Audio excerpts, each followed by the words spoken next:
Pangalawang Samuel Kapitulo 21. Pinatay ang mga apo ni Saul. Sa panahon ng paghahari ni David, 3 sunod-sunod na taon na nagkaroon ng taggutom, kaya't sumangguni siya kay Yahweh. Ito ang kanyang tugon. Maraming buhay ang inutang ni Saul at ng kanyang sambahayanan, sapagkat ipinapatay niya ang mga Gibeonita. Ang mga Gibeonita ay hindi buhat sa lahi ng Israel. Sila ang mga natira sa mga lahi ng Amoreyo na pinangako ang hindi lilipulin ng mga Israelita.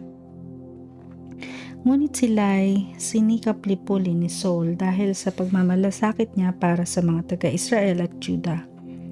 Ipinatawag ni David ang mga Gibeonita at tinanong, "Ano ang maipaglilingkod ko sa inyo upang mapagbayaran ang kasalanan sa inyo ng aming bayan? At nang sa gayon ay mapawi ang inyong galit at basbasan ang sambayanan ni Yahweh."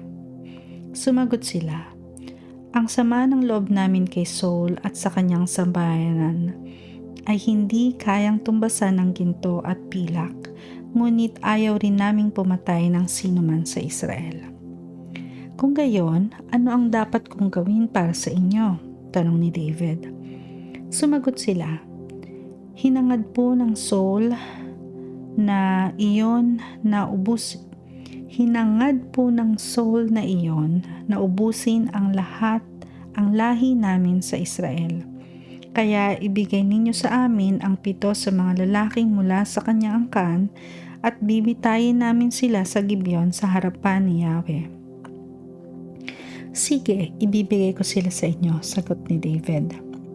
Ngunit dahil sa sumpa ang ginawa ni David at Jonathan, iniligtas niya si Mephibosheth, ang apo ni Saul kay Jonathan.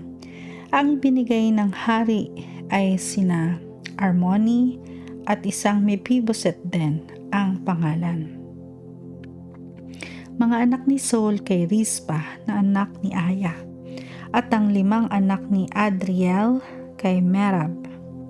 Si Merab ay anak ni Saul at si Adri naman anak ni Barzillai na taga Meholat.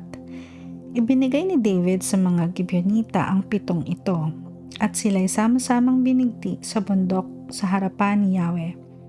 Nangyari ito nang magsimulang anihin ang sebada. Sa buong taon ng anihan hanggang dumating ang tag-ulan, si Rizpah na anak ni Aya ay hindi na umalis sa kinaroroonan ng mga bangkay.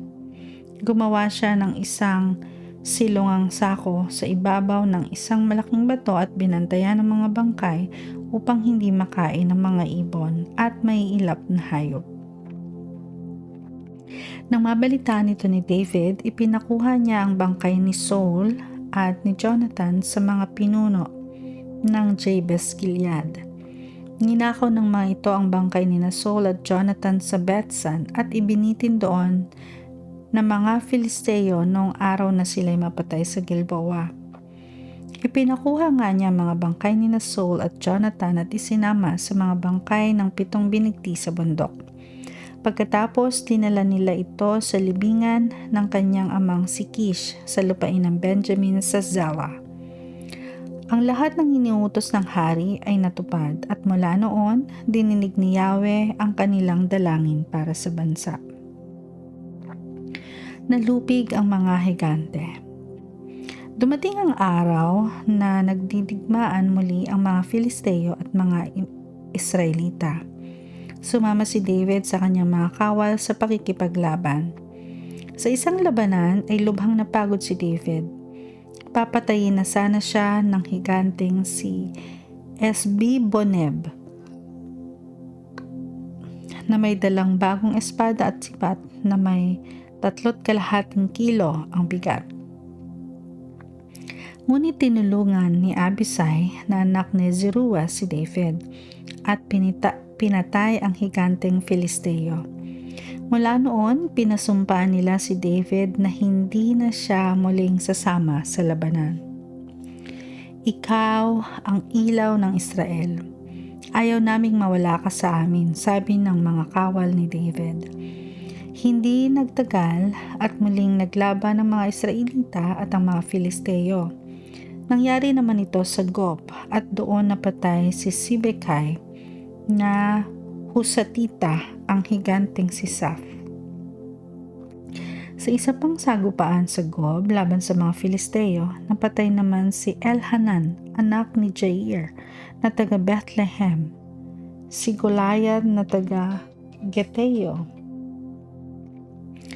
Ang hawakan ng sibat nito ay sinlaki ng kahoy na pahalang sa habihan.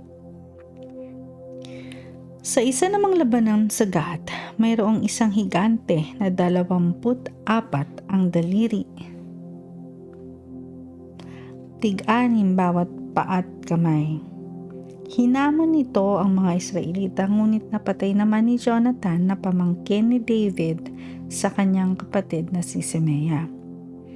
Ang 4 na ito ay buhat sa lahi ng mga higante sa Gath at nasawi sa mga kamay ni David at ng kanyang mga tauhan.